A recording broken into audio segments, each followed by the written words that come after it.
Okay, so we're recording again. The recording will be made available within the next couple of days. So if you want to come back and actually view something again, or for people who weren't able to make this session.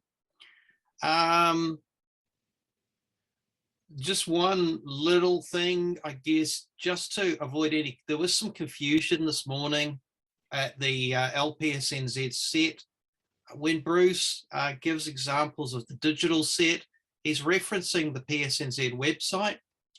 The way that the images present on the website is using a slideshow / plugin. So it means the images play from one image to another, and there are transitions, fade transitions between them. When the Honours Board themselves view images, they view them as separate images. It's not a slideshow, so there's no transitions. So we had some questions this morning about the sort of the transitions, but just so everybody is familiar. And now, without further ado, I'm going to take you to Bruce.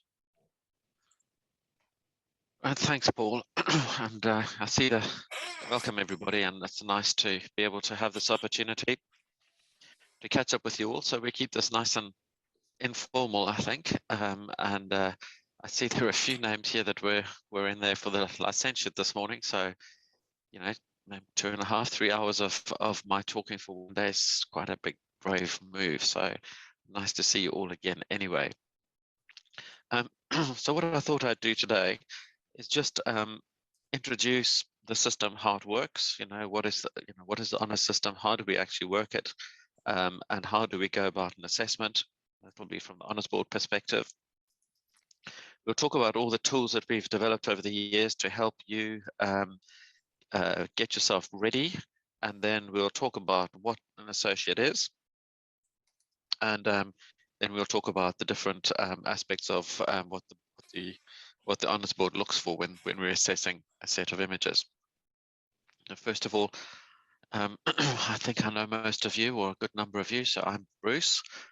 I'm the current chair of the Honours Board, and it's been an absolute privilege looking at people's work over these last number of years. Every time we do have a look, we all get very excited because the inspiration that flows from the diversity of work that our membership has to offer is amazing. And licentiate is, you know, we always get amazed by the associate, because that is supposed, not the associate, the licentiate, because it is, you know, supposedly beginner photographers, and so often we see some amazing work coming out of there.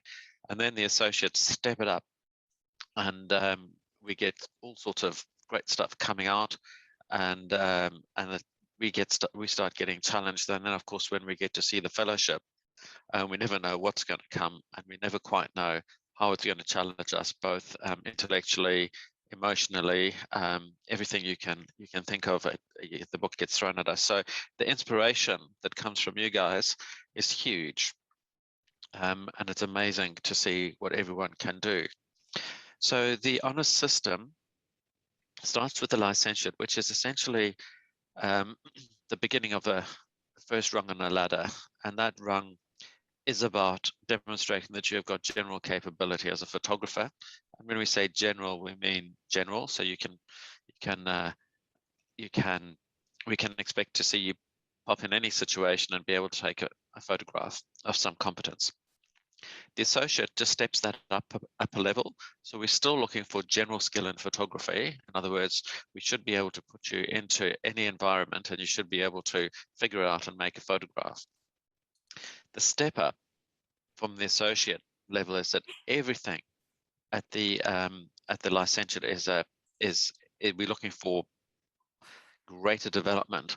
So those of you who are listening this morning, the licentiate is about, when we assess these images, we look at a number of things. One is diversity. So have you got general skills?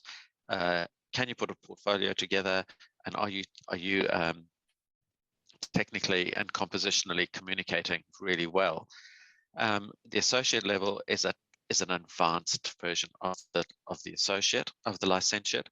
It is not a mini fellowship. So I would highly encourage you not to look at fellowships and try and replicate that and think that you are putting in a mini fellowship, because those are not the criteria that we're looking for an associate. What we're looking for is an advanced licentiateship. We'll get into more of those details as we work our way through. So we have a honours board of 6 people. That's carefully chosen to be 6 even number. So it doesn't. So split decision is a very, very important part of our process. So when we assess your images, the prints get put up on the easels, or the digitals get projected. So we'll talk about prints first, and they go up on the easels. The easels, we sit a good distance away from them, and there's very good lighting. So we look at them from a distance, and when we're ready, nothing is said at this point. We get up and go and examine all the images, and we give as much time as we need. No conversation happens at all, and when everybody's had the good look they want to have a look at, they go back and sit at their desks, and they give them a bit of time to write up some notes or think. And when everyone's ready, I say, you're ready to vote. And then once the vote occurs, the secretary will tell us what the scores are. And if it goes to a majority for success, then there's not much conversation at all. We just move on. And then if it goes to a majority not successful, then we always have the opportunity, particularly if it's a 4-2. I always like to ensure that everybody's got the opportunity to say something. So if it got through, say it was not successful and it got through, and I got a really high score on it, and I'd say, wait. This is a no decision. I would very much like to have a conversation about this, and then we do. And our conversations are very much about our perspective. So as we all know, when we make photography, we make it from our perspective, and when we look at photography, we look at it also from our perspective. So there's no way on earth that I could possibly be seeing your photography through your eyes. I can only see them through my life experience, which is how I see. And we've got a diverse range of people on the honours board. So if there is a real outlier and they want to say something, then I expect them to do that. And the discussion that we have is very much around not arguing with somebody's perspective, but just listening, right? It's not whether somebody's right or wrong.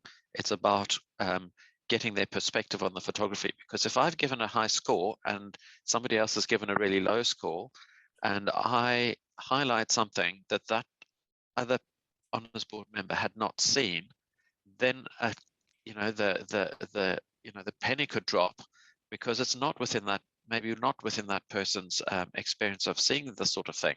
So when we go to the vote again, they've gone, I've looked at it from this perspective, I've heard another perspective, and actually I am persuaded that there is something more in the set of images than I originally saw, and I owe it to the photographer to change my vote. So that's very much the approach that we take, and we do not spare any time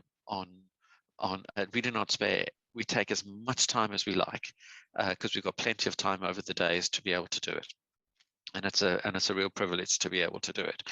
And then if it goes to a split vote, 3 each way, we have a conversation, and anybody who wants to talk can talk, but again, is sharing their perspective and pointing out what that person saw, and then we go to the vote again. If it stays a split vote, then we take that set and we put it aside, and at the end of the day, when we've finished everything else, we come back to the sets that have got the split vote, couldn't get agreement on the time, and we just keep having conversations until we get to a decision. Yeah, that's about it, really. The digitals are exactly the same. They go up one at a time, as Paul said, and there's no fade between them. They just bang, bang, bang, one after the other. I think we give them between 5 and 8 seconds, depending on how the board's feeling on the day. And then we again go through them over and over again until we're satisfied that we can make a decision. Does anybody have any questions about that part of the process?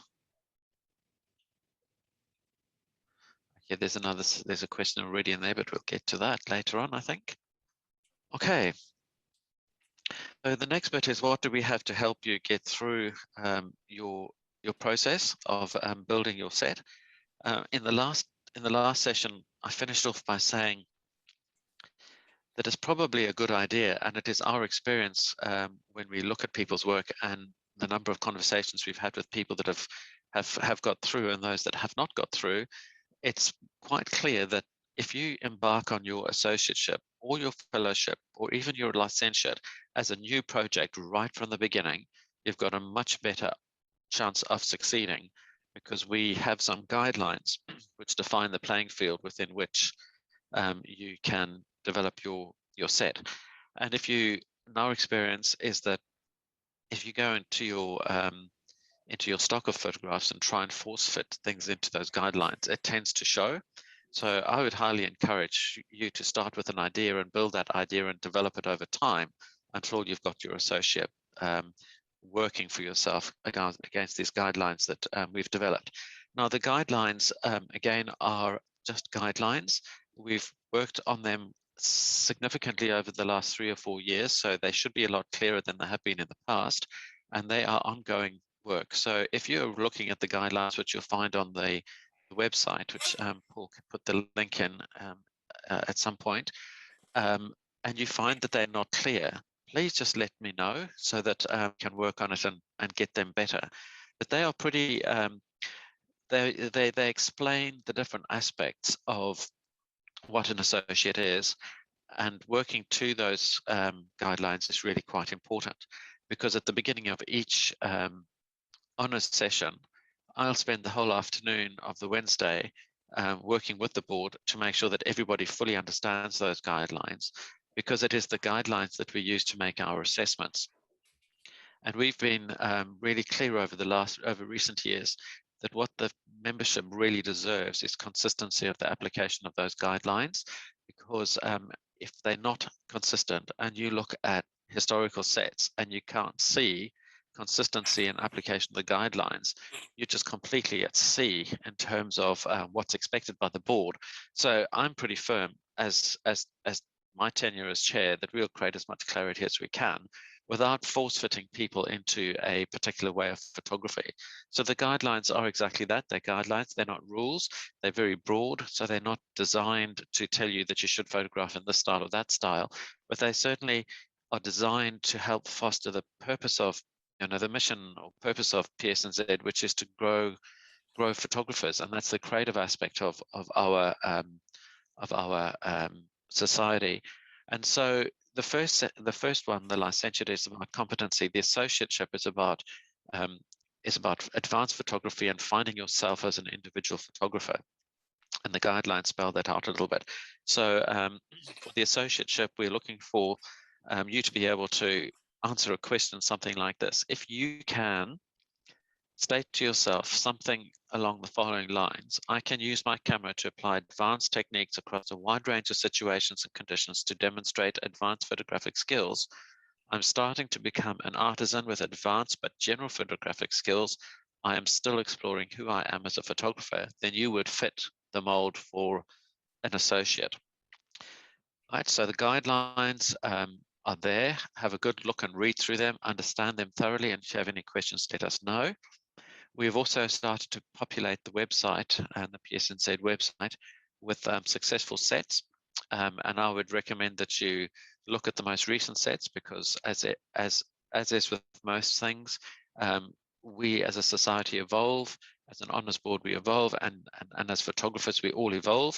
So we are trying to keep current with the way people are thinking and photographing. So look at the recent successful sets, and that'll give you a good idea of how we apply our thinking to those sets. And then there are these videos. Last year we had a series of videos, and this year we'll probably talk about something different. They're both relevant, so feel free to listen to both of those. And of course, the Honours Board is always available to answer questions if you have any questions in terms of the process. Any questions before I move on? Alrighty. All right, so what is an associate? So as I mentioned earlier, it's about general photography, and it is general photographic skills at an advanced level, and we're starting to look for some interpretation. So what is advanced photography? For me, advanced photography is you've now got to full grips with the way your camera works and how to use it to make a photograph. So ideally you would already have gotten a licentiate, and that licentiate will have demonstrated that you have mastered the craft of photography. So you can make a photograph and you can explore depth of field, focal length, shutter speed, lighting conditions, and creative techniques. At the associate level, it's not just about demonstrating that you can compose a photograph using all these techniques.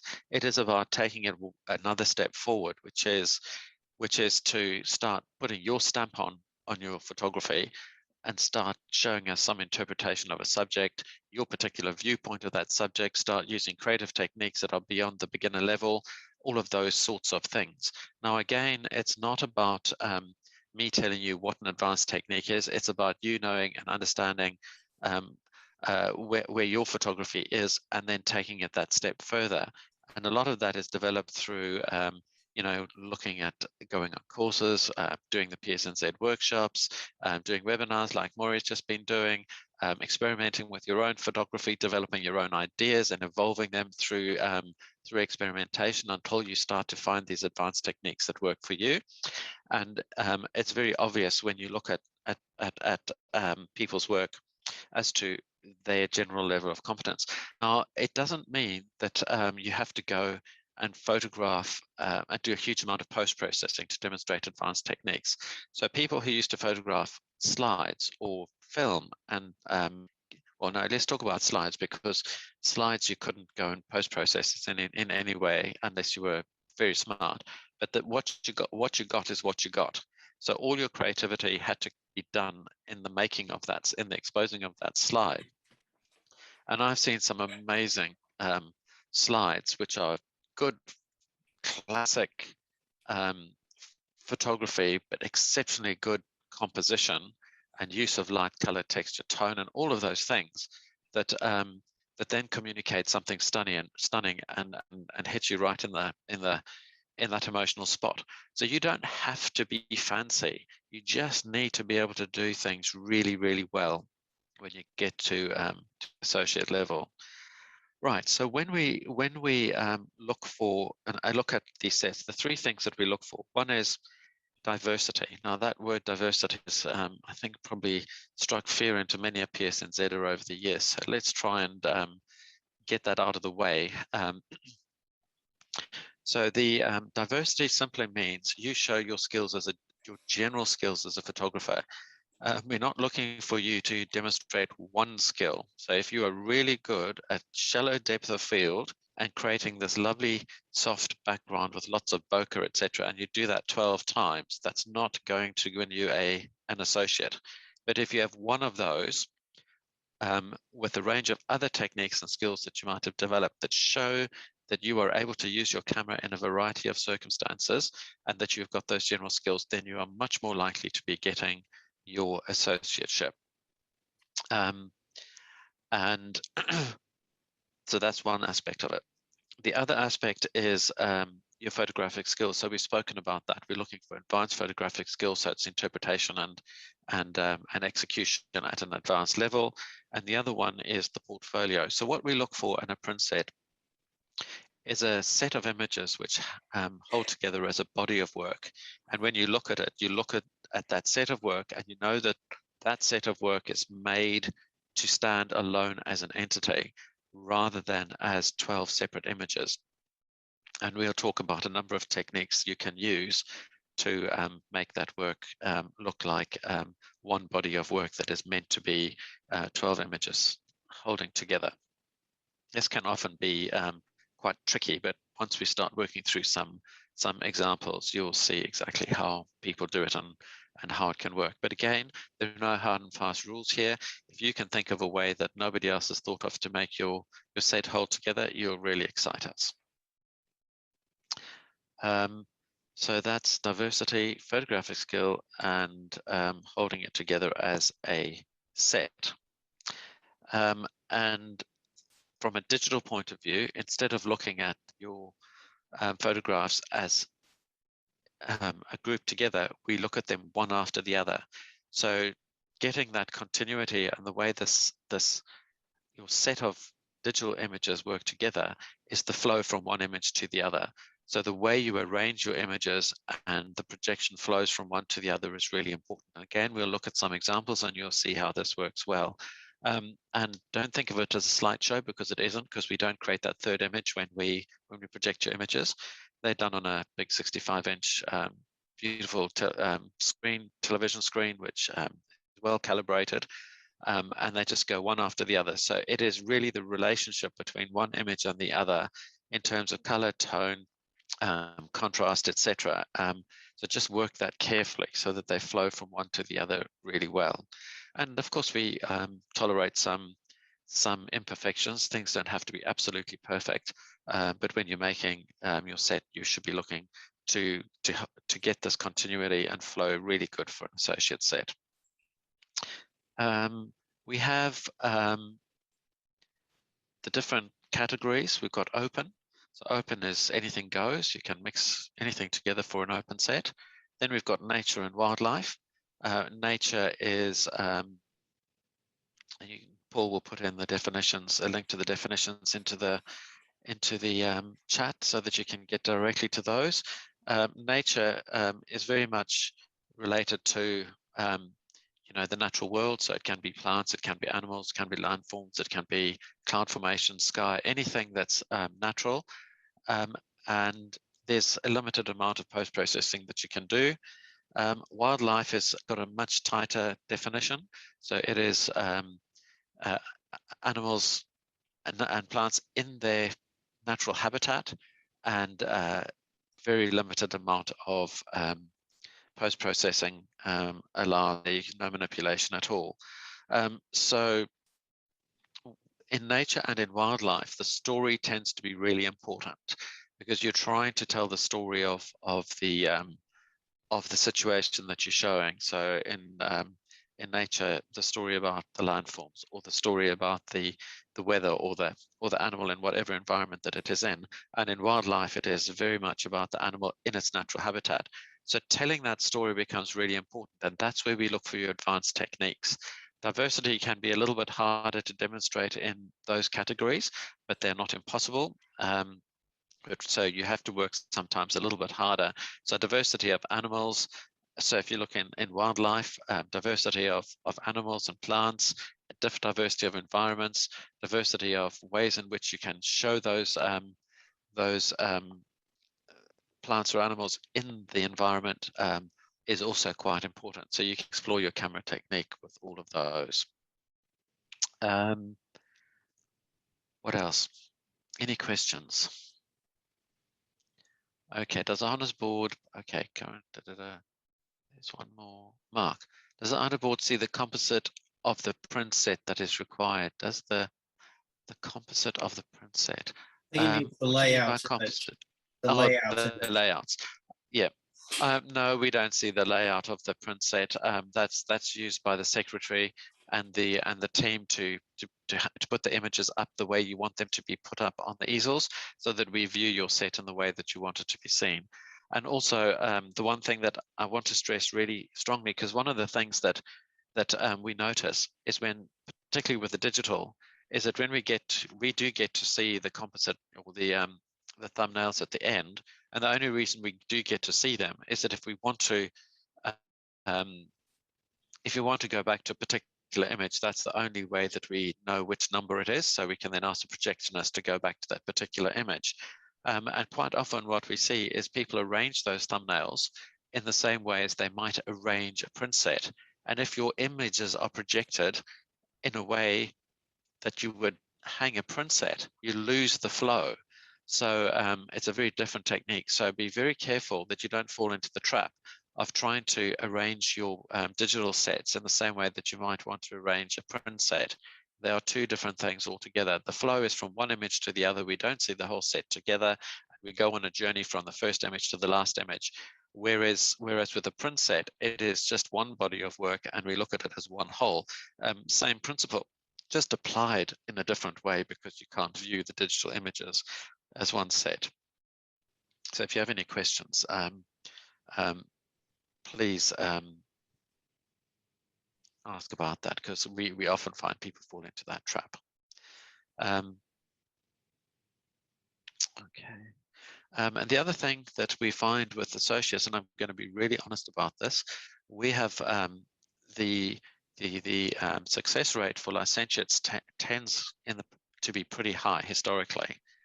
The success rate for associates tends to be pretty low historically. And we've never really understood why. So we've started to be much more clear and consistent about the way we assess associates. So the guidelines have been sorted. We've taken away a discretion at the Honours Board so that we apply the guidelines unambiguously. And hopefully over time that will demonstrate to the membership what a consistency means in terms of assessment, just like we're looking for consistency in your photography. We've also noticed that a lot of people that apply for associate have not first done the licentiate. And now that's allowed under the PSNZ rules, so nobody's going to hold it against you. But what we have learned is the people that have first got the licentiate are much more likely to get the associate, because they've already been through one round of trying to figure out, or maybe two rounds of trying to figure out how to contend with diversity and how to contend with putting a set together as a body of work. And then they know what a step up from that means. So I would highly encourage people to do the licentiate before you jump to the associate, because the associate is quite a high bar. It's quite a significant achievement to get an associate. But just some observations that I'd like to share with you there. All right. Any questions about about diversity, portfolio, or advanced level of photography? Because if you don't, I'm going to jump into looking at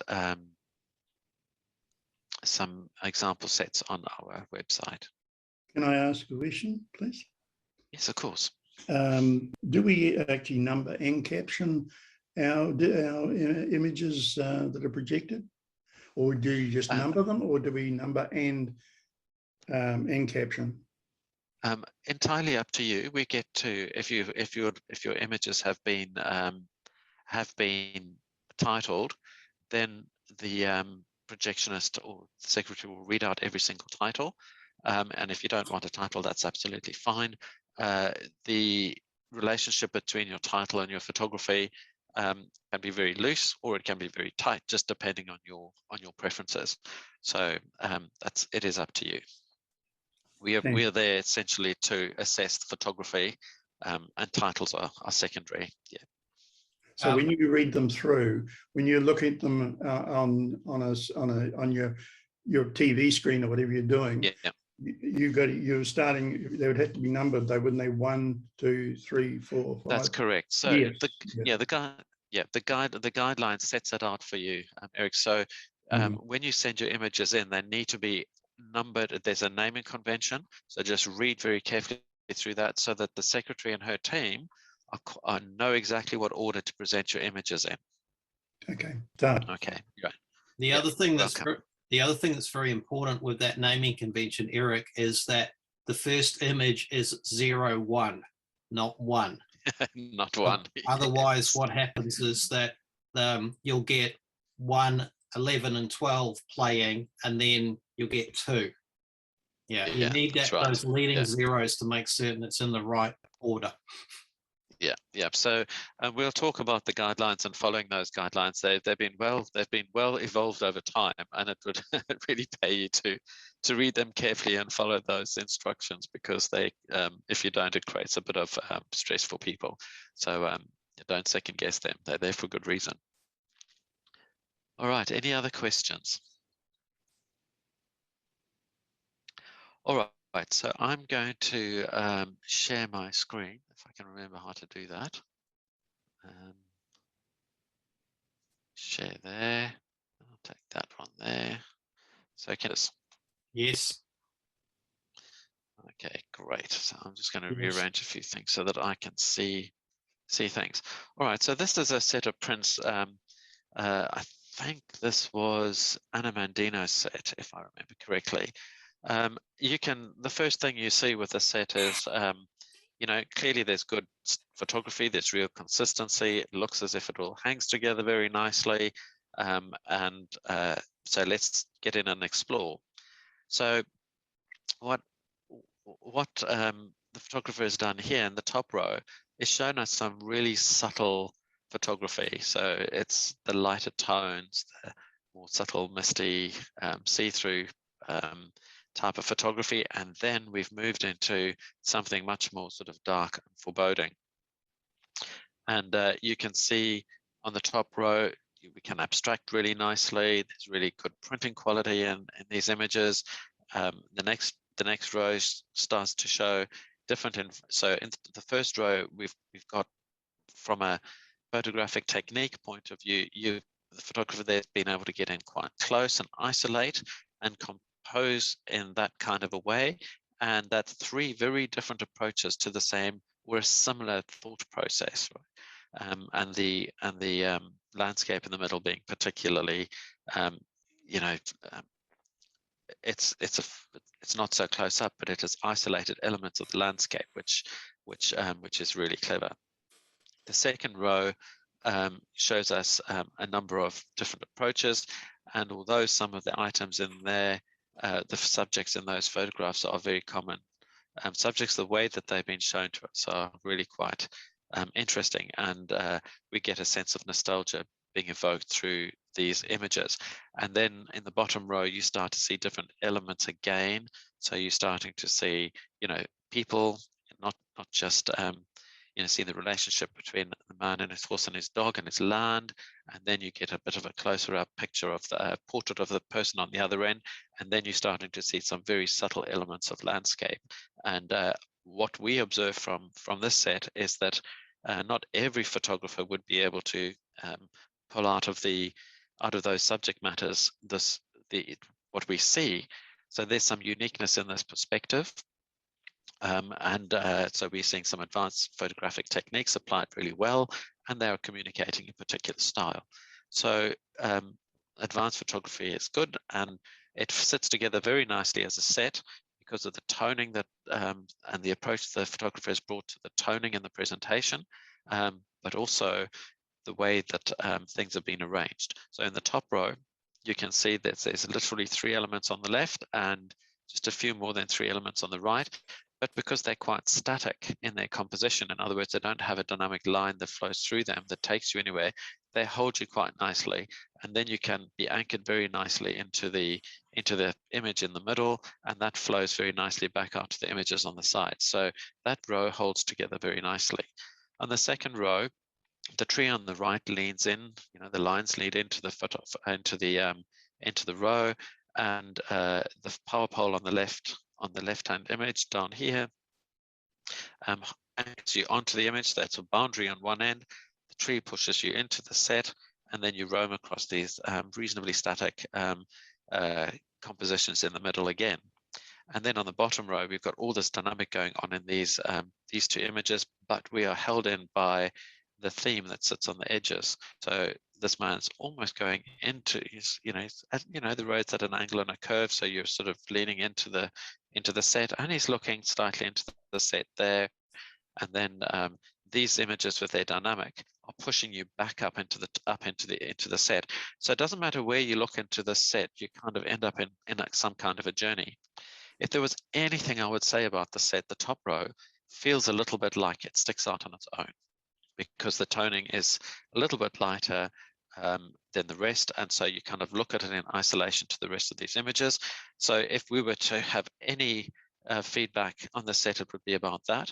But because the set holds together pretty well, the photography is really good, and it's advanced, we can be comfortable with a slight imperfection in one area, and that may well be it for the set.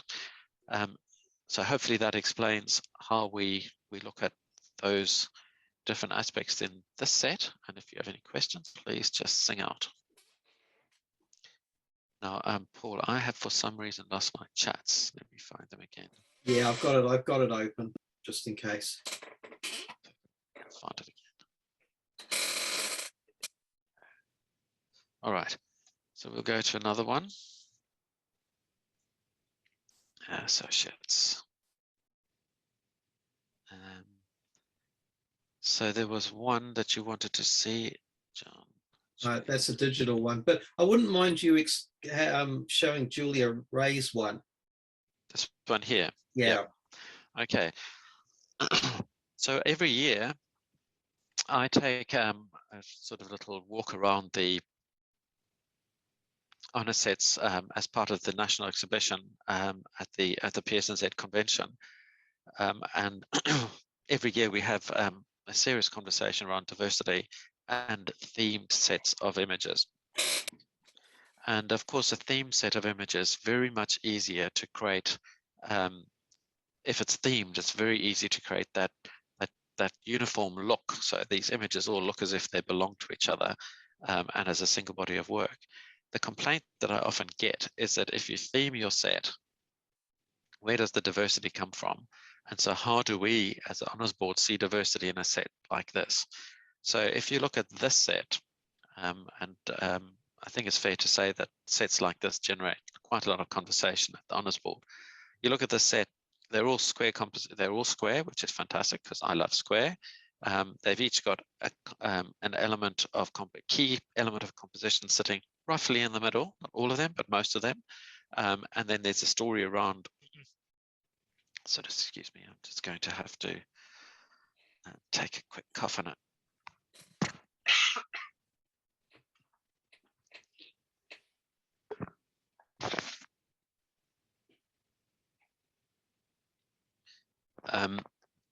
So there is a consistency across some of the composition, but each image is telling a very, very different story, even though there are some similarities in compositions. And so it's the way this photographer has showed all these different stories through the different elements that they have pulled together in each image.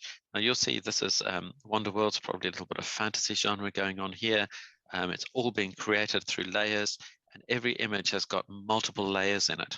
And if you just step your way through the layers, each layer compounds and helps tell the story. So if we just look at, this image, for example,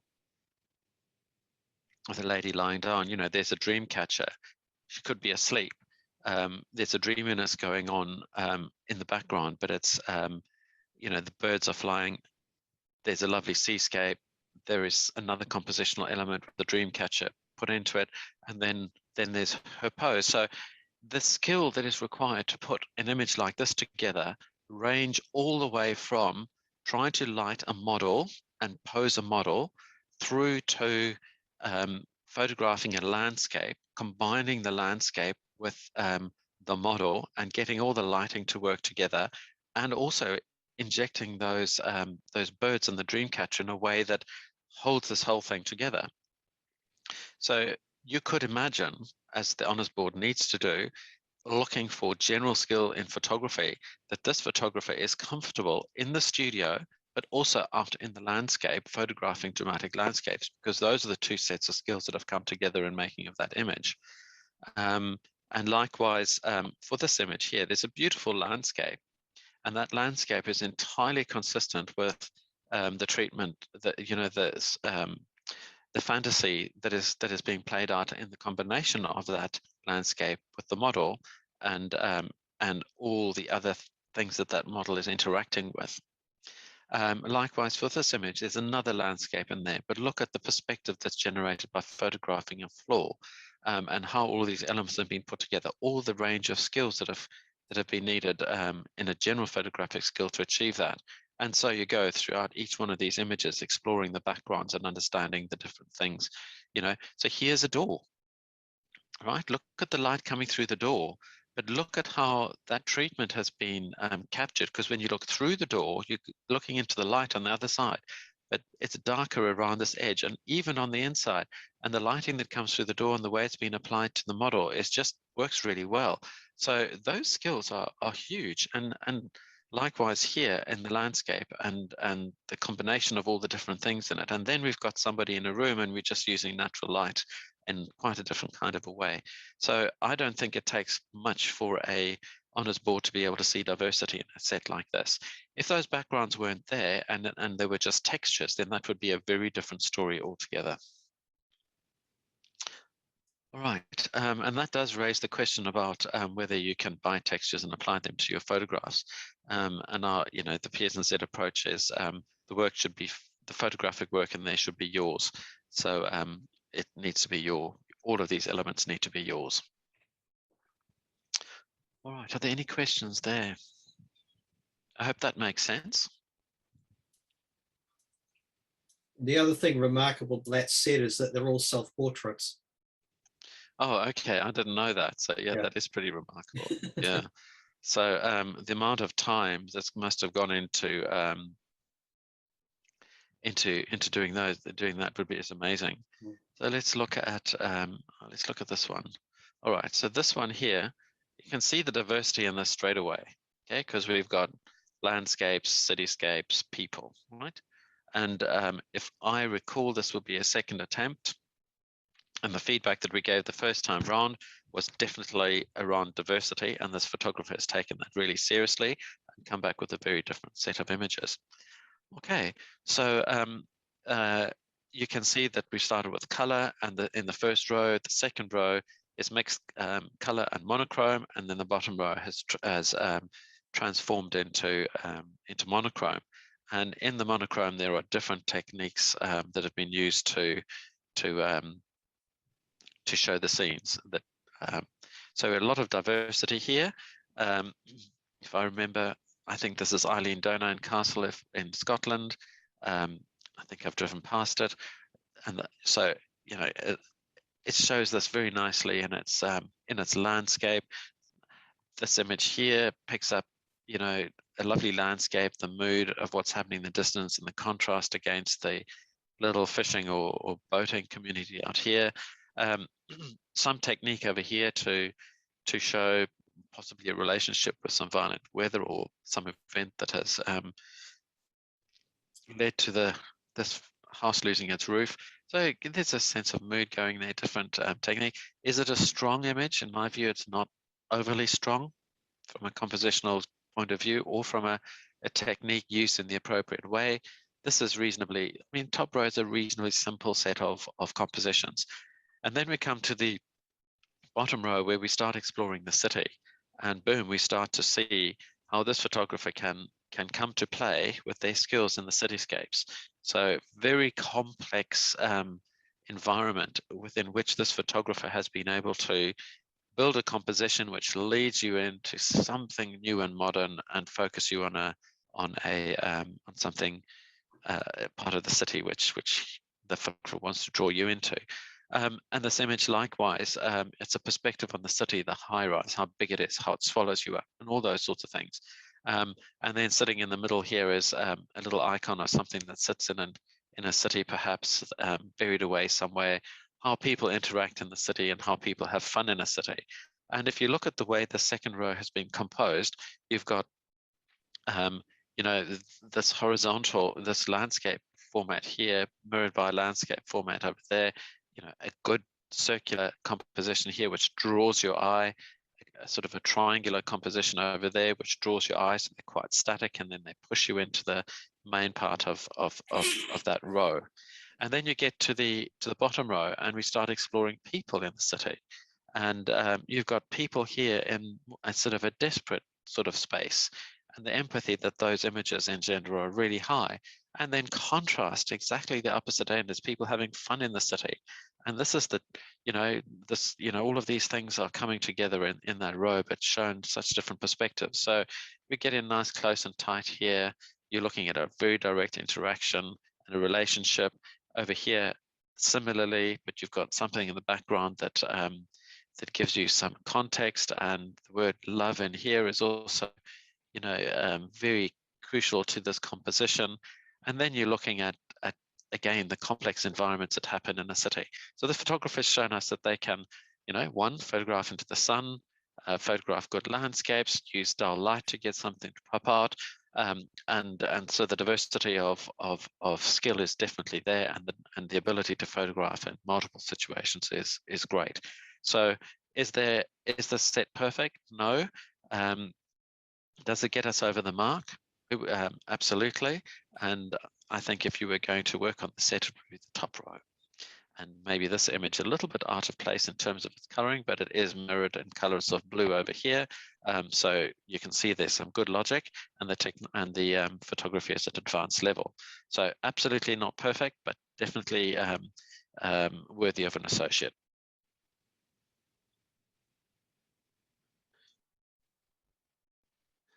Right, there's some questions. Okay, so Maura is saying the title should be numbered to the secondary projectors knows the placement. That's okay, that's all good. Janet, does the included elements need to be, Sorry, I probably didn't explain that properly. The background and the images, in the club level, do they need to be the people's own things, or are they allowed to download them? I suppose that's pretty much up to your club, right. Janet, but I think the PSNZ position is that it needs to all be your own work. Right, okay, thank you. And that's You're welcome. That's FIAP as well, NZIPP, AIPA, pretty much all international competitions, it has to be your own work. Yeah. The real question comes in with downloaded textures. While we would like you to do it, the reality of actually trying to prove it, we just leave it up to people's ethics. Okay, so Mark, would Julia's standard of work be worthy of a fellowship? The answer is a straight and clear no, and the reason is an associate is not a mini fellowship. Okay. Associate is very much about showing your general skills as a photographer, whereas a fellowship is much more of a thesis-like approach. So this work would have to go up another notch, and it would have to be developed into an exploration of a subject matter at a much deeper level.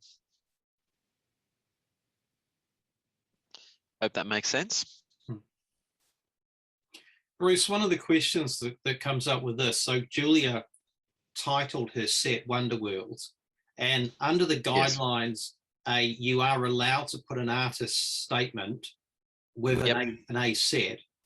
Given that you're now going for much more diversity in the A set rather than thematic, is there much point in including artist statements any longer? It's entirely up to you. Paul, again, I'm sorry if I'm not going to give you a straight answer on this, because I don't want to be in a position where I tell people they shouldn't do something, and then somebody comes with a brilliant idea and then pulls off a magnificent associate set because it meets all the guidelines, and you can write an artist statement with it to support it. So so my view is that you can, we're all different in the way that we look at our photography. So I know that with a lot of the work that I do, there's always a story that goes with it, and I very much like to be able to put a little body of work together with a little bit of a story that goes with it. And for me, it's part and parcel of the same artwork. Not everybody's like that. So it is unusual that we get an artist statement with an associate, and but I don't think there's anything to stop you from doing it. But be very careful that going down that route, you're not starting to think of your associate as a mini fellowship. That's the only comment that I would make.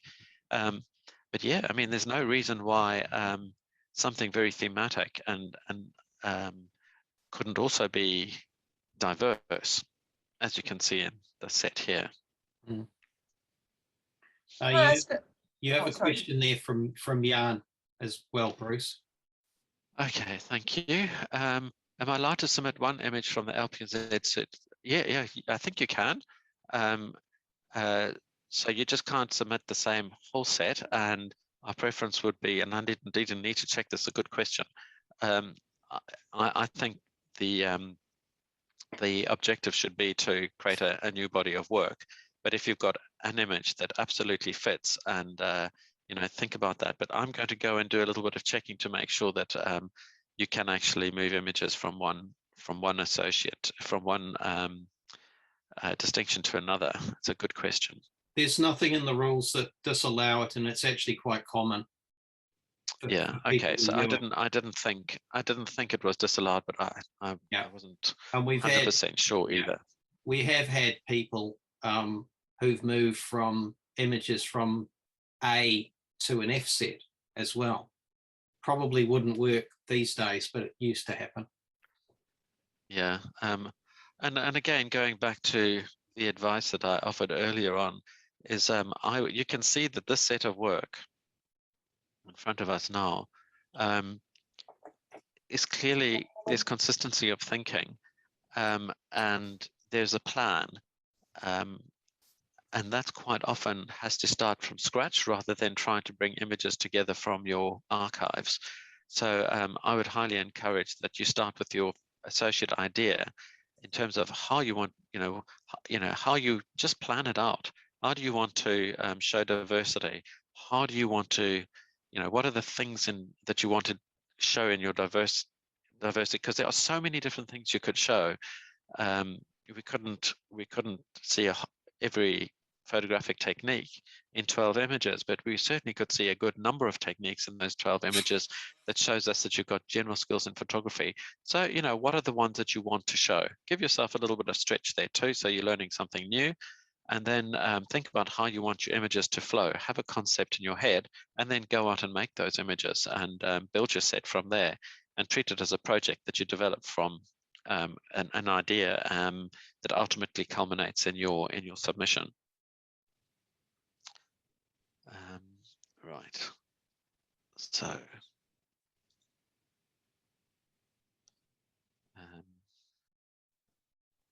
should we try digital? Yep. All right. So these will just flow straight through Simone's work, I think. It'll flow through. There we go.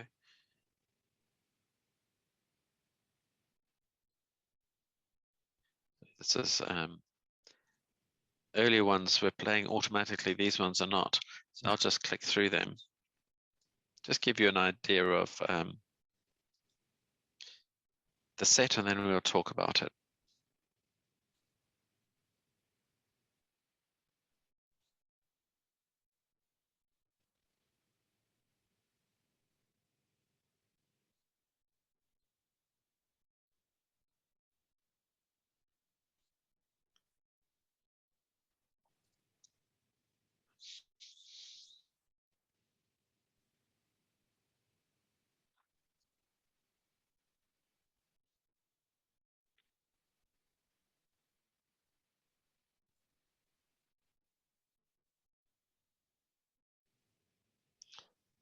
Right, so actually this has given us a nice, so you can see how this has been set up as a, as a potential flow in a print set, but we read it from left to right and just go in a straight line.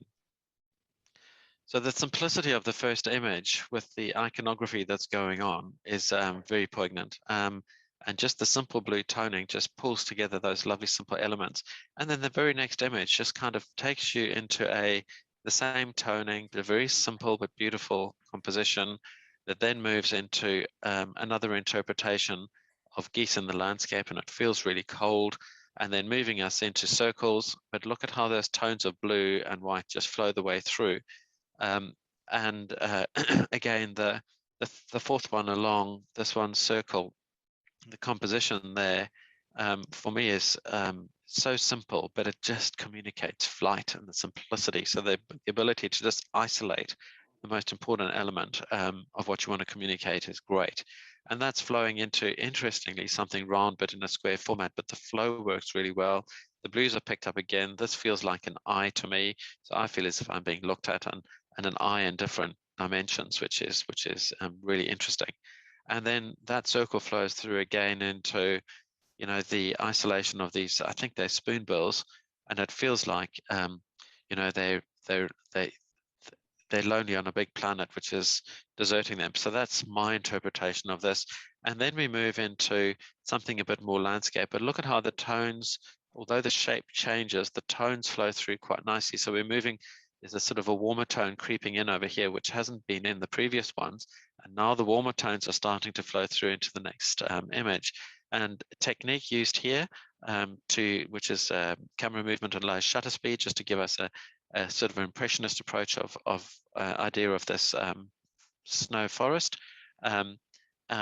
Some simple compositional elements that sort of draw us through, but leave us ultimately with a feeling rather than you know, an emotional sense. I think this is a good abstraction. It could have been done better. So, for me, just a little bit too real still, but then that's just my personal taste, but it's effective. And then this image over here shows us flight again, but there's a different perspective on flight to this one up here. And again, the tones are flowing quite nicely from this image to that image. You've got the whites and you've got the browns, but the browns are kicking out a bit more. And you've got this lovely sense of flight. And then we move into something quite different, but the tones just transition reasonably well into this, and we get some demonstration of the ability to photograph at night and to get a very different feel. And then we move into the portraiture. And here we've got three very, very different portraits. You know, this one, of course, is it looks as it's pretty well set up, but a lovely arrangement, very direct gaze, and that lovely contrast between the hair and the leaves, and just lovely framing down here. Very different perspective on a bride, and the focus on the light is on the train and not on the bride, but everything else is left to your imagination, which for me is a very subtle way of thinking, because you can engage with that image from that perspective. In the composition, if I was to argue anything, this the space up here is almost dead space, because we engage with the train and then want to move forward. So maybe a little bit of compositional work to bring the bride a little bit further up, and a slightly different timing might have made this a better image, but nonetheless, there is some good stuff going on. And then this image here, I think, is sort of, again, a setup, but it tells a real story about personality. So diversity is there. The set flows together really well. Is there advanced photography? Definitely.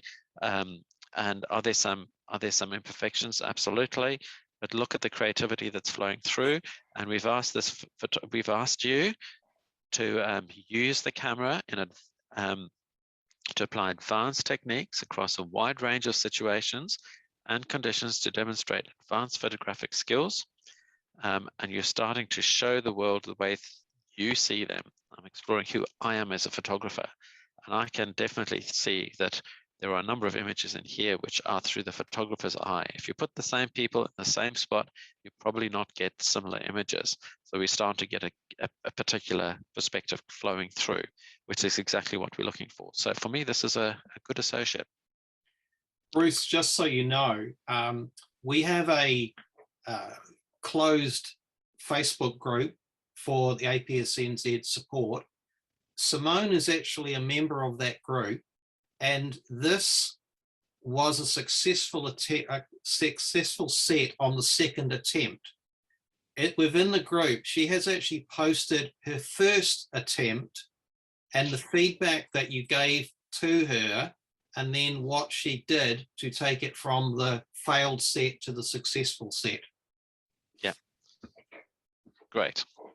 And could you see the difference? Yes. Yeah. So we're working very hard at giving feedback. I think in the past, the letters have been fairly brief. And my first year as chair of the Honours Board, I tried to write a much more detailed letter, and it just about killed me and took 3 months. So I decided that was never going to happen again.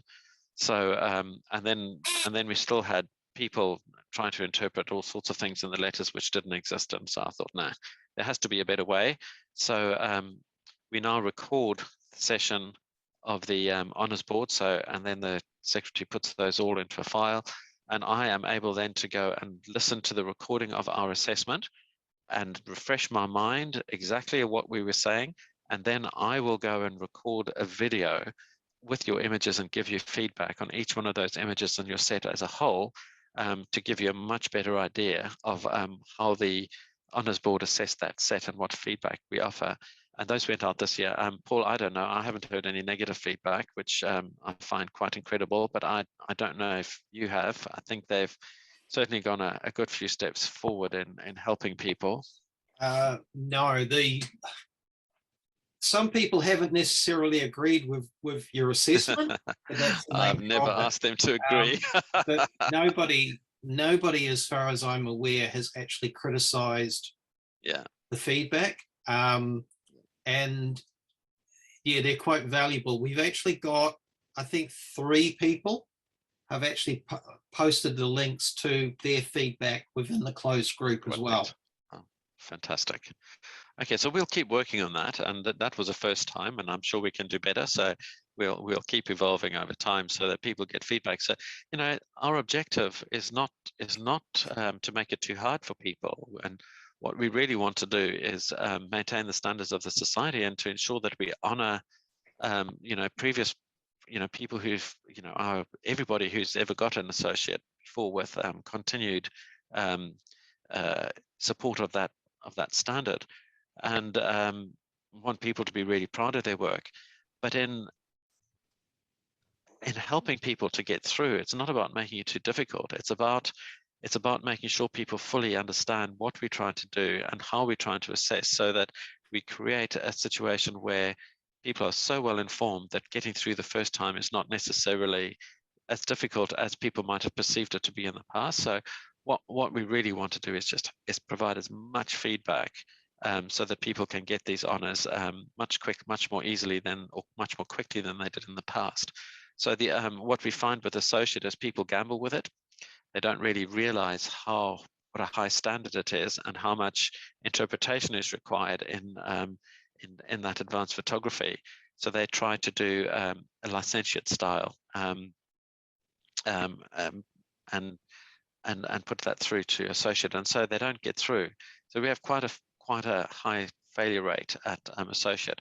I'd really like to see that get up, and part of it, I think, is to see more people doing a licentiate first, and then also exploring themselves as photographers, and start to show not just diversity in photography, but your ability to see things interestingly and differently, as you can see in this set.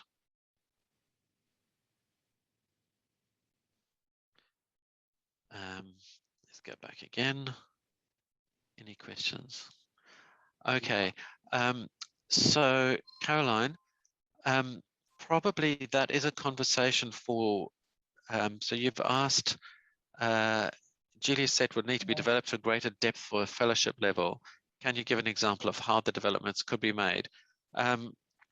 No, I don't think I'm going to try and do that with that set, because I think it would do it a disservice, because the approach that Julia took for that set was an associate approach. It was not a fellowship approach. Okay, so to try and talk to it from a fellowship perspective, I think would be doing it quite a big disservice. So what I would suggest is, if you come tomorrow and listen to the fellowship talk, I'll explain quite strongly how you think about a fellowship, and then you'll probably have a better understanding as to why I wouldn't want to talk about that set in a fellowship sense. Okay, all right, but a good question. Now, Bruce, the set that I asked you to explain is Diane's one on that second row. Diane. It's a digital. It's a digital. That one in the middle on the second row. No, on the second row. Oh, that one there. That one, yeah. All right, great. All right. And the reason I wanted the explanation here is because this is one genre. Okay. One major genre. Yeah. Okay, so just remember, we're still looking for diversity. Right. So we'll just work our way through these.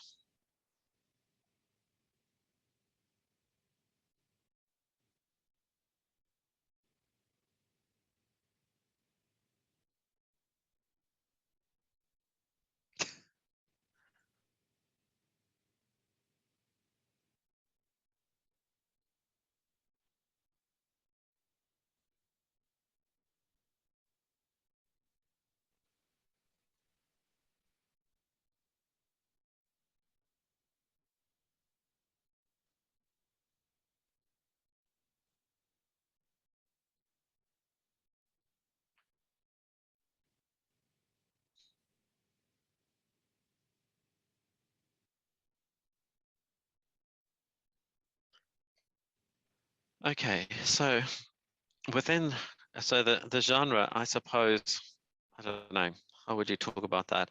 It's all people, right?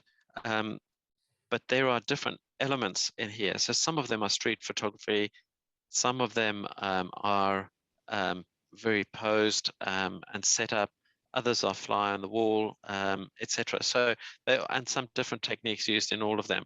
So let's just go back to, I wonder if it'll go back to the first one again. No. I think I'll just do it this way.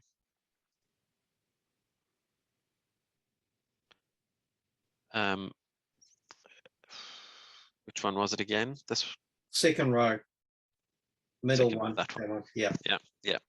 So here, you know, street photography, of course, you've got this character singing away, and you know, he's a focal point, and you've got multiple exposures going on, which gives you a sense of people coming and going. So, you know, we can see that this photographer is able to conceptualize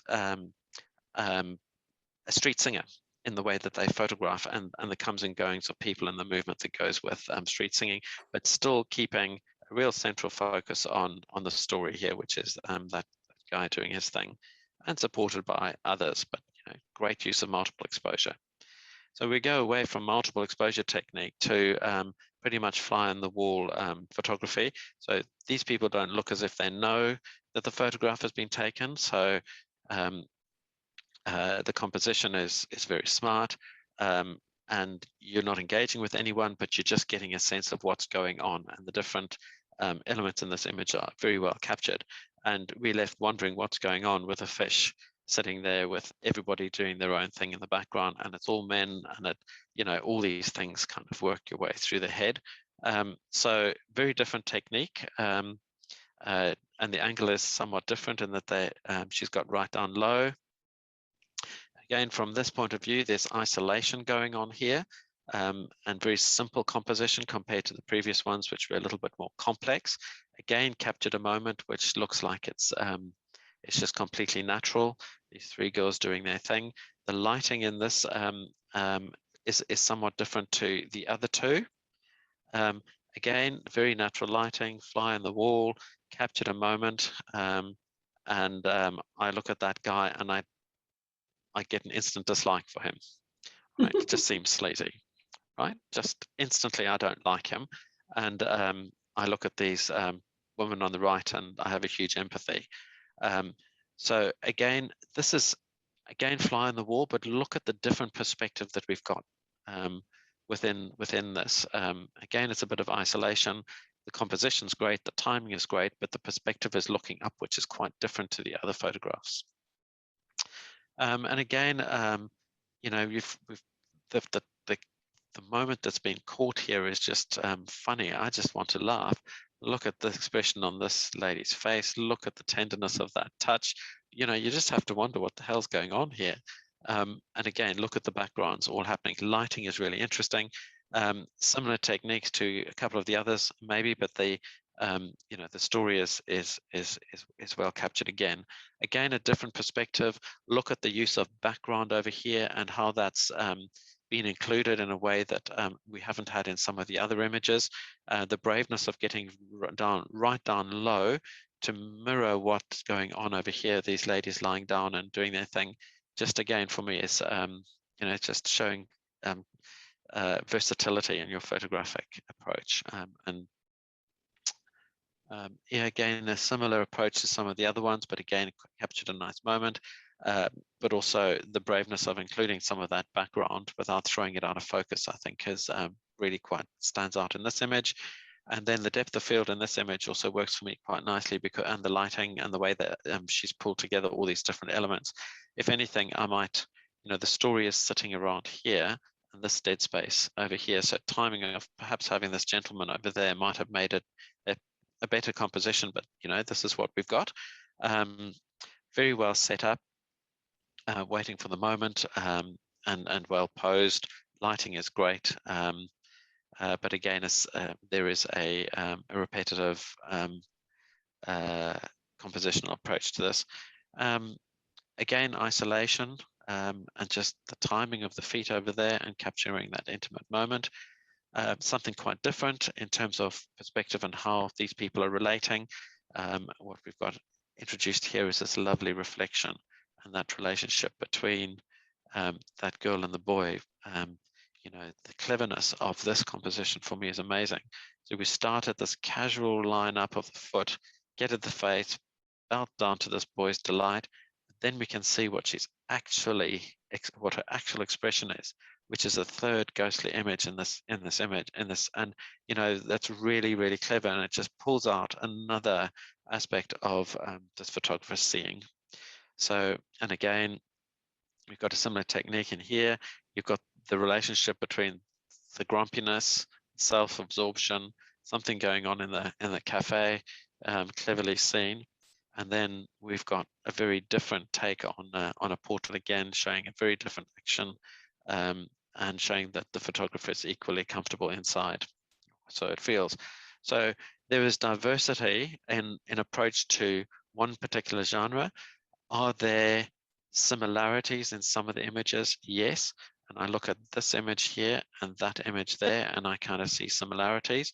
But diversity and the ability to use different backgrounds, to be able to look at natural situations, using multiple exposures, posing as well as fly on the wall, and all of those things. So there's quite a lot in here, and you could, you know, if it was, you know, if in a perfect world, would I've liked to have seen a different environment in one of them, then yes.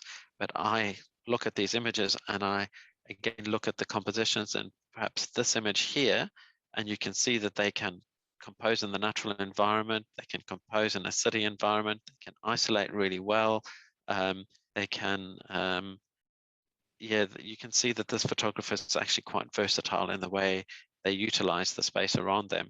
And I reckon that deriving from that there's general skills in photography. So is it one of the trickier ones to assess? Absolutely. Does it meet the criteria? We thought so.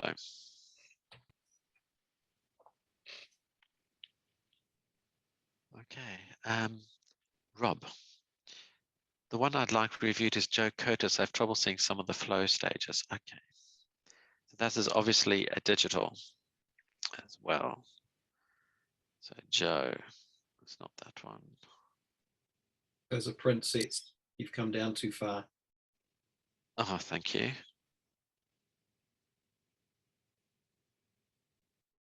Joe.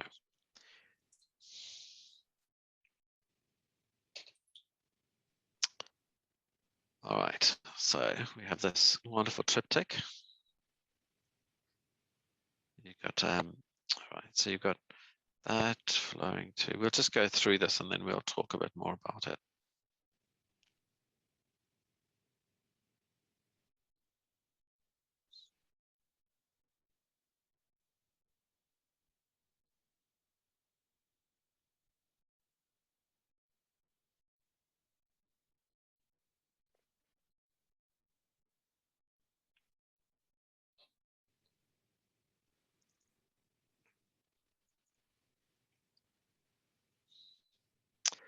All right.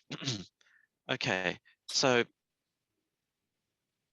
I think clearly there's not a lot to argue about diversity and competence. So the question then is around whether flow is so badly out of kilter that it would offset all of those other very strong points to this set. So very contrasty black and white, moving to something a little bit softer, but it does pull out the blacks. But if you're going from this one to that one, it is a bit jarring in that this is very bright and that's a little soft. The flow from there to there is softness flowing through. If you had asked me to do something different, it would probably have been to move this image right the way through to there, because it's a bit more contrasty, but it's still got some softness. Then you would transition from that image to that image. And that goes from something, you know, not dark, but this one's quite a lot brighter, but you've got that line that flows through that works quite nicely. And then you would have this line, but again, a change.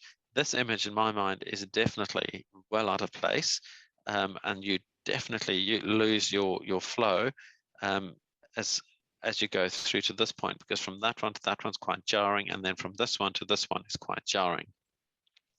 And then you've got the greens in here that go to the bronze over there, which is quite strong, but you've got the whites that flow through quite nicely. So you could argue that one. Then these softer tones start to flow through. I would probably have put this image here because it's a little bit darker. This one's a little bit lighter, and it might have worked a little bit better. And then the transition from here to here might have worked, but you've got these lovely peachy tones in here followed by this one. And then you've got a tone flowing through, but it's quite a static composition here flowing through quite a dynamic one. So there are definitely some flow concerns in the set. We can see in parts of the set there's been some good thought given to the flow, but we thought overall, if you were going to look for imperfections, where would you tolerate them most? And did the imperfections in the flow override the quality of the photography and the advanced nature of what we've seen? And that would have been our decision. It's a judgment. So I think the important thing here is we don't expect perfection. And when we do this assessment, we balance off the different things in the guidelines. So if two elements are really strong and one's not so strong, then and if those elements are diversity and photography, then we would trade off a little bit of flow. But it is obvious to us here that there is some thought given to the flow. It's not perfect, but there's some thought given to it in places, so we were comfortable to go with it. All right. Anything else?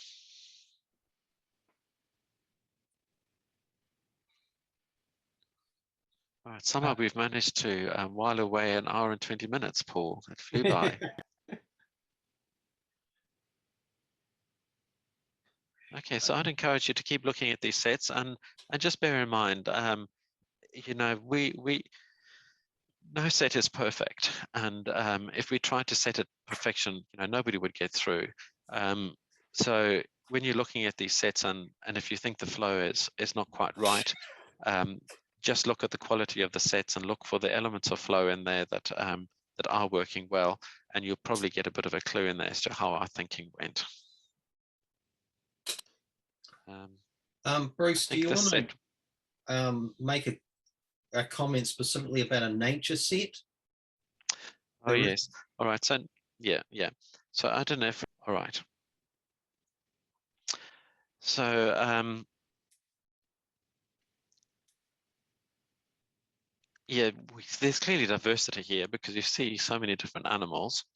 So the key thing with nature is that you are showing aspects of the creature or plant that you're looking at which tell a story. So, you know, here you've got a lizard and you're seeing some characteristic which is well portrayed. I don't know what this creature is at this distance, but it's showing how it moves.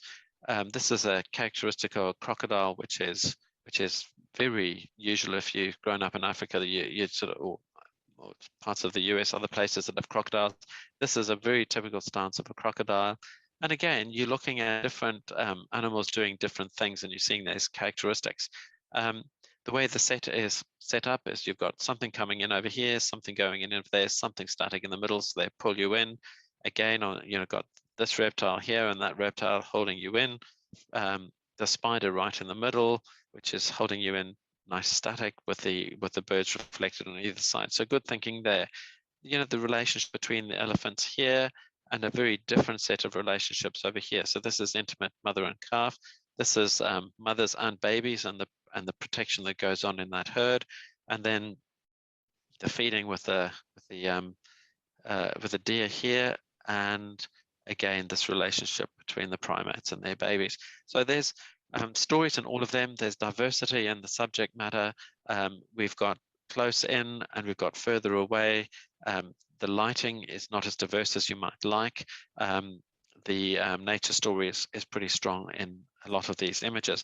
And also just bear in mind that when we have a specialist subject such as this, we bring in specialist to help us assess these sets. So if we always have somebody strong on nature in the Honours Board to help us understand these what these different this particular genre or category.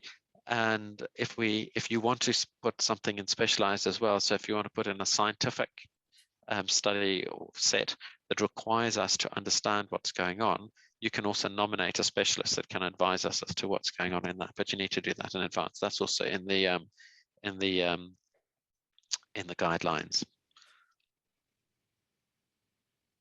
So there's a question from Deborah, which actually relates more to Mandy's set, which I think is the Kodaku digital set.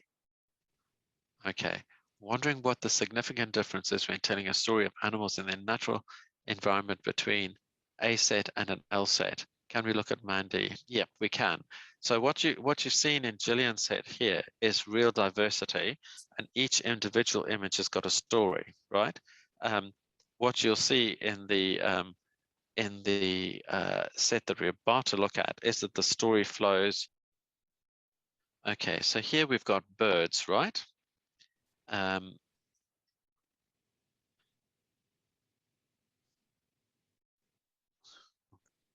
Try and deal with each one of them.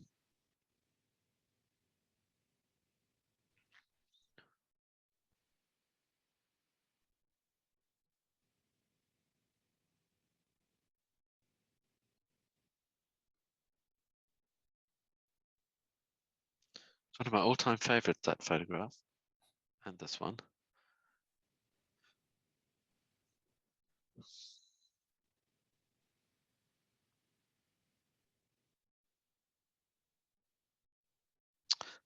Okay, so I don't think anybody can deny that this is top-notch photography.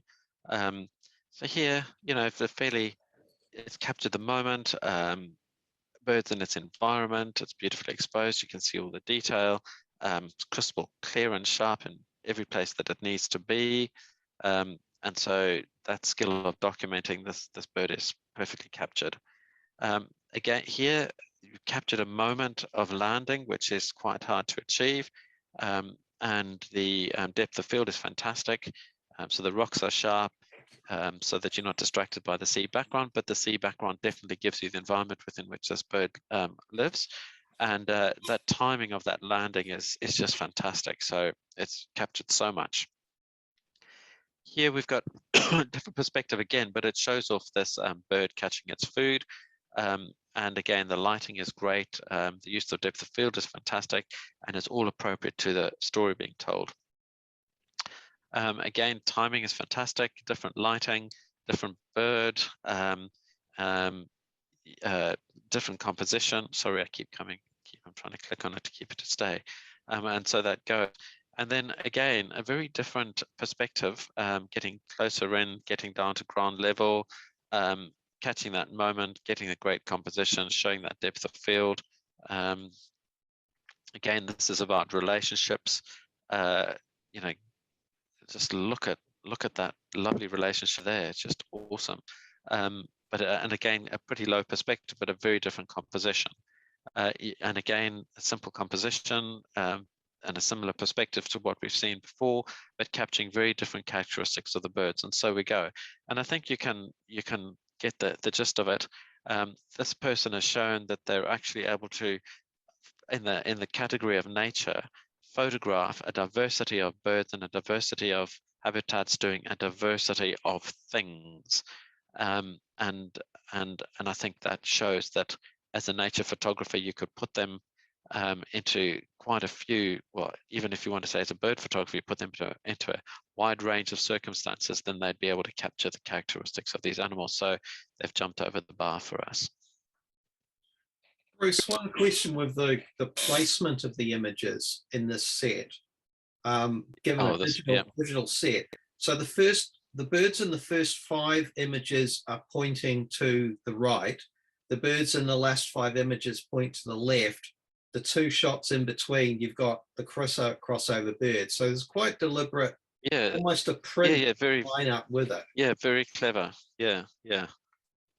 So now you get the static ones, right? and then you get the change of direction. And this is showing both ways, by the way. And so are those. And then we change direction. So yeah, very, very well put together. And even the tones flow quite nicely. Yeah, lovely set. I would have been proud of that myself. Okay. Anything else? The difference between telling a story of animals, Deborah. So hopefully that's answered that for you. Hopefully that's enough for you to understand, Deborah. Okay, and Mark, it's a pleasure. All right, I'm happy to just open the mics if people want to just have a little bit of a chat now, Paul. Okay, do you want to stop screen sharing? Aiming to say. Yeah. Howard, I think in a nature set you'd be a bit naughty to flip your images, but not that anybody would really know, I suppose. All right, let me stop screen sharing. We can see. Right. Okay, if people want to unmute and ask any questions, feel free. Flipping images in a nature set, is that really not allowed? Because you're not cloning or anything, are you? You're simply, everything's exactly the same, except yeah. It's only a mirror image, isn't it? Yeah, Howard, it's splitting hairs. You're right. I think if you actually read the definition, though, Howard, it talks about what you're allowed to do as opposed to what you're not allowed to do. Yeah. Yeah. But it's interesting and that with nature, it's very little. Yes, I mean, with wildlife, it's very little. Yeah. But it's interesting in listening to judges' comments in different competitions. A lot of them don't mention, oh, I think it would be better if you flip the image to get better flow of how we naturally see things. Yeah. That was helpful, and you got a bit more clarity about what the associate is. And while you think about it, and feel free to give me a call anytime if you want to ask more questions about how to interpret these guidelines, or if I've created any confusion, don't be shy to tell me you confused me. Unconfuse me, please. So just a reminder about timings for the sets. The entries for 2022 will open around the 16th of January, and they close at 5 p.m. on the 28th of February. And that 5 a.m. is when, if you are sending prints, the date that the prints have to arrive at the Honours Board Secretary's address in Invercargill. They are not the date you send them by. Okay, so bear in mind that you need to allow probably at least a week, just based on how slow postage at present.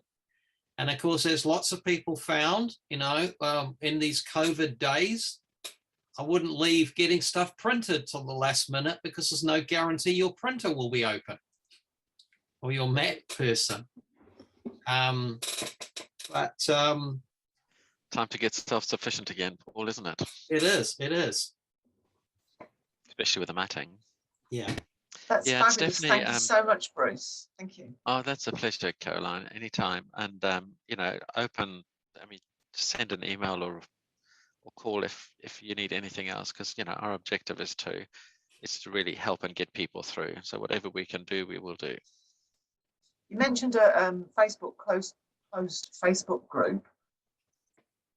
Yeah. Somebody mentioned that. Who mentioned that one? Was that Paul? I did. That's Paul. Paul will have to talk about that. Yeah. Anyone can hop into that, presumably? Yes. If you're a PSNZ member. Yes. Yeah. Well, you have to be a PSNZ member to apply for A. So I'm just going to post in the chat the link to it for those of you who are not. So you have to apply and then we let you in, basically. Yeah, no, that's cool. That's awesome. So you won't have any Honours Board members in that chat because you'll be sharing photographs, and obviously we don't need to see your photographs, otherwise we generate a bias, which is not helpful. But just remember in those chats to make sure you reference everything to the guidelines. So as I mentioned earlier, we spend a lot of time working together as an Honours Board to understand and interpret those guidelines. And so we are very clear in the application of those guidelines. So it would be really sensible to make sure that whatever conversations you have about each other's work is in reference to those guidelines. Yeah. I think the other thing too is that, you know, we quite often will recommend mentors. If you're selecting a mentor, just be very careful that they are actually up to the play with what is the board is currently looking at. That's why we actually only have 2 years worth of honours sets on the website, because they reflect what is happening at present. You know, if you get somebody who has got their A or their F from 5 or 6 years ago, they may not necessarily be reflecting what the Honours Board is actually now, you know, looking at. And you also find that people are experts in their own right, and they're not necessarily, you know, that's why I say go to the guidelines, because frankly, the guidelines haven't changed a huge amount over the years, but we have clarified them significantly over the last few years. We haven't changed them, we've just clarified. So that's your source. And you know, I have a mixed view about mentors, and you know, on one hand, they're really, really good, but at the end, on the other hand, it is your set and you're going to put it in, and you're going to have to take responsibility for the outcomes and not your mentor. So, you know, take the time and effort to understand those guidelines, and then make sure that any mentoring that you get is in reference to that, and not taking you down some other path, which is not going to be helpful.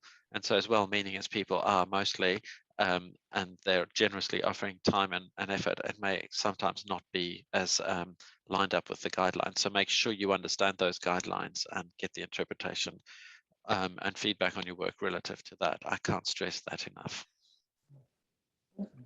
As a member also of the Australian Photographic Society, has New Zealand given any thought as to doing similar to the Aussie, where for associate you can put in 15 images, of which 12 must be accepted?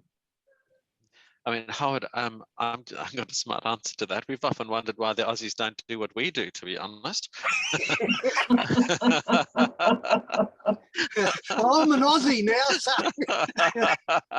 Very good. Good answer. Good answer. Yeah, sorry, I couldn't help that. But you know, I can't speak for the people that go before us. But you know, as custodian of our honour system, I just feel quite strongly that we have built up a long history with our honour system, and the people. That doesn't mean to say that we shouldn't be open to change or modification and all those kind of good things. But there are a lot of people that have invested a lot in making their photography and having the privilege and prestige of you know, a PSNZ honour. And you know, we can, I think we should evolve it, but our system, in my experience, and this is my personal view, really challenges photographers and brings out some pretty fantastic photography. And apart from maybe the Royal Society, there are not many other systems I've seen around the place that generates, you know, the capability and the skill that our system does. And if you look at it, and in a general sense, so, and if you look at it in the context of the Photographic Society's objective, which is to grow photographers, does it really well. So you've got an associate, which is basic competence. You've got the, sorry, not the associate, the licentiate. Then you've got the associate, which is advanced skills, and then you've got the fellowship, which is all about mastery and artistry. So you go all the way from competency in the use of your camera techniques to generate a photograph, to advanced skills, which start interpreting, in which you start interpreting, to the point at the fellowship where you are able to explore a subject and master it and present a very deep and meaningful set in any genre you like. And if you follow that path, it really serves PSNZ really well, and we've generated some fantastic photographers over the years through this process. So for me, if it ain't broke, let's just milk it for what it's worth. Bruce, Bruce, yes. Bruce, I'm a member of both associations. Yes, I have a licentiate from PSNZ, and I moved back to Australia, and I've since done an associate and a fellowship here. I can tell you that the New Zealand system is far more challenging than the Australian one, whichever way you do it in Australia. You can do it by a panel, or you can do it by competitions. At my ripe old age, I'm thinking of taking up the challenge and trying to see if I can satisfy a New Zealand associate, having already achieved a fellowship in Australia. So that, and I would strongly recommend that New Zealand keep with its particular approach, because I think it is far more demanding, and you will produce better photographers going through that system. I think the Australian system has its own challenges, but it is less demanding. You just need a collection of good images, that's all. And that's why we were at rugby. Thanks, too. Norman. All right, well, that's good feedback, Norman. And of course, everybody will have different views on this, and I'm not going to get stuck in a big fat debate about it, because you could talk for ages about these things. But I think our system serves us really well, and we've generated some really good photographers and challenged our photographers through it. So whatever you think about that, it's up to you. Okay. Okay, well, thanks everybody. I think we need, Bruce has got another one of these tomorrow, so he needs to rest his voice again. It's thank you for giving your time again, Bruce, and pleasure, and Paul. I hope everybody's actually enjoyed this session. So like I say, these will be loaded onto the PSNZ YouTube channel, and then probably linked through the website sometime this week when I get to editing them. But thank you, everybody. And thank you. Thank you, everyone, from me too. Thank you very much. You're welcome.